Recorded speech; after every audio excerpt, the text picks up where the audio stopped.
Gagal total upaya Jokowi ceraikan Anies dari PKS. Apa kelebihan Kaisang dari Anies? Halo, selamat malam. Semoga hari ini Rabu 26 Juni 2024 Anda semua dalam kondisi sehat dan tetap bersemangat. Teman-teman redaksi telah menyiapkan sederet informasi menarik, bernas dan lugas untuk menemani kebersamaan kita sepanjang malam ini. Baiklah, kita mulai informasinya berikut ini.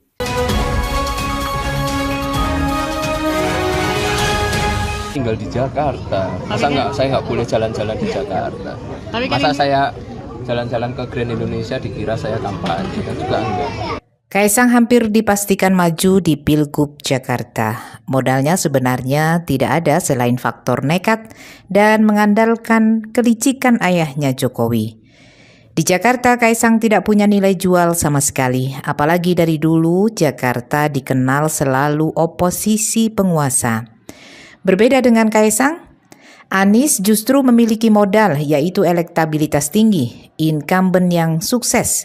Sejarah warga Jakarta selalu memilih calon Islam atau calon yang didukung partai Islam. Orang yang pilih Kaisang kemungkinan bukan warga Jakarta asli atau mungkin terindikasi disuap atau ada intimidasi penguasa. Ditinjau dari sisi apapun, Kaisang tidak mungkin bisa mengungguli Anies. Jika Kaisang pada akhirnya menang, dipastikan karena hasil kecurangan.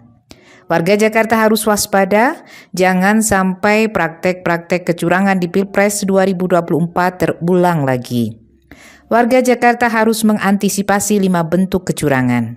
Pertama, politik bansos dan serangan fajar bagi-bagi amplop. Tolak setiap bujuk rayu dan iming-iming bantuan, baik berupa uang atau sembako. Taruhannya sengsara seumur hidup. Kedua, pengerahan aparat TNI, Polri, kepala daerah, wali kota, camat, dan kepala desa. Jangan takut intimidasi aparat. Segera laporkan kepada ulama, lurus setempat atau tokoh masyarakat yang jujur dan pemberani. Ketiga, manipulasi di tingkat panitia PPS, berupa kelebihan surat suara tidak sah jadi sah, atau panitia ikut mencoblos. Waspadai surat suara ganda dan sudah tercoblos.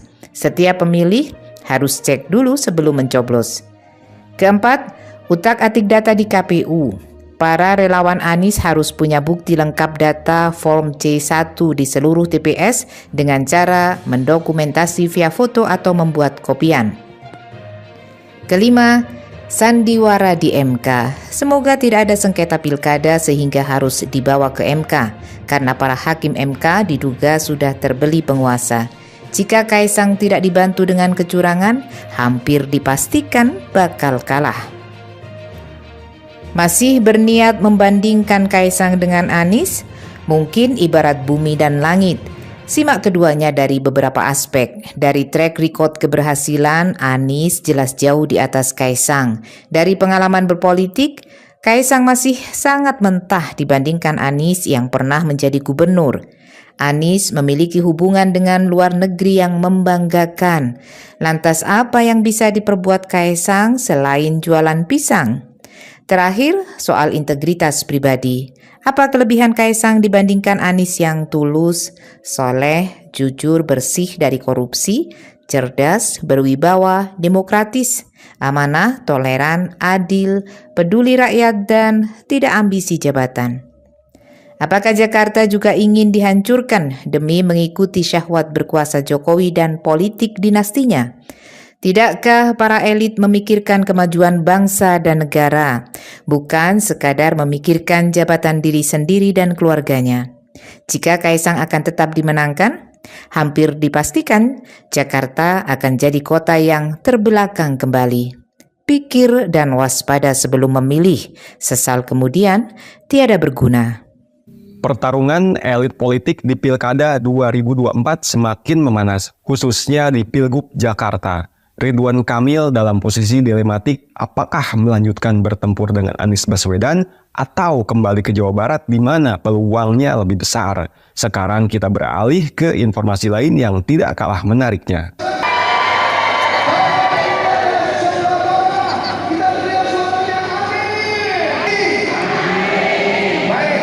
Banyak pihak yang sudah berburuk sangka dengan keputusan PKS mencalonkan Sohibul Iman sebagai cagup di Pilkada Jakarta, bukannya mendukung Anies sebagai cagup. Dugaan mereka terbukti salah. PKS tidak mungkin meninggalkan Anies, apalagi menjerumuskannya. Partai pertama yang mendukung Anies cagup adalah DPW PKS Jakarta. Berita simpang siur tentang PKS mau gabung Koalisi Indonesia Maju yang didukung Jokowi membuat para pendukungnya harap-harap cemas. Banyak pertanyaan yang muncul. Akankah PKS bergabung dengan partai-partai pelaku dan pendukung curangan? Benarkah PKS akan meninggalkan Anies? PKS tidak mungkin meninggalkan Anies. Anies dan PKS itu satu senyawa, tidak mungkin dipisahkan. Itu yang pernah diucapkan oleh Sekjen PKS, Abu Bakar Al-Habsyi. DPW PKS sudah sejak awal mendeklarasikan Anies sebagai cagup. Dan keputusan mencalonkan Sohibul Iman bukan karena PKS telah menceraikan Anies, tapi justru untuk menyelamatkannya. Karena Anies sudah menjadi tokoh nasional, secara ketentuan lain Anies akan jadi presiden 2024. Saat ini kemenangan Anies dirampok Jokowi diberikan kepada paslon 02. Tidak menutup kemungkinan Anies akan mengambil alih Presiden RI di beberapa bulan ke depan. Jadi, pencalonan Sohibul Iman bagian dari strategi PKS. Sebelumnya, PKS dirayu Jokowi untuk jadi cagup Ridwan Kamil dengan iming-iming jabatan menteri dan konon juga uang. Itu adalah upaya Jokowi agar PKS berkhianat kepada Anies. Tapi semuanya mental, tidak mempan. Jokowi gagal total memisahkan Anies dari PKS. Melihat persaingan cagup Anies yang sangat ketat, di mana PDIP, PKB, dan Nasdem semua partai pengusung ingin menjadi cagup, maka PKS sebagai partai pemenang pemilu di Jakarta merasa lebih berhak mendapatkan posisi cagup. PKS adalah partai yang sudah teruji kesetiaannya kepada Anies, tidak mungkin mengkhianati Anies. Semua langkah PKS adalah untuk kebaikan Anies.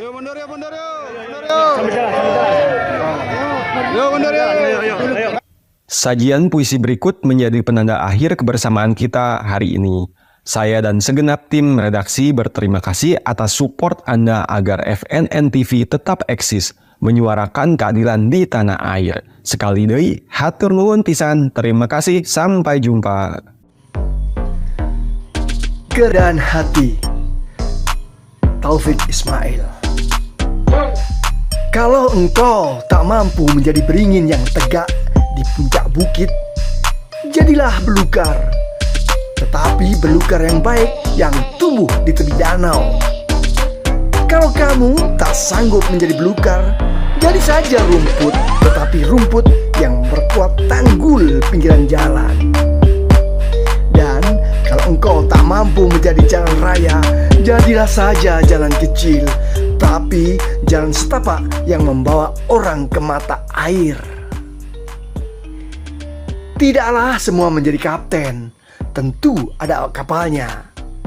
Bukan besar kecilnya tugas yang menjadikan tinggi rendahnya nilai dirimu. Jadilah saja dirimu, sebaik-baiknya dari dirimu sendiri.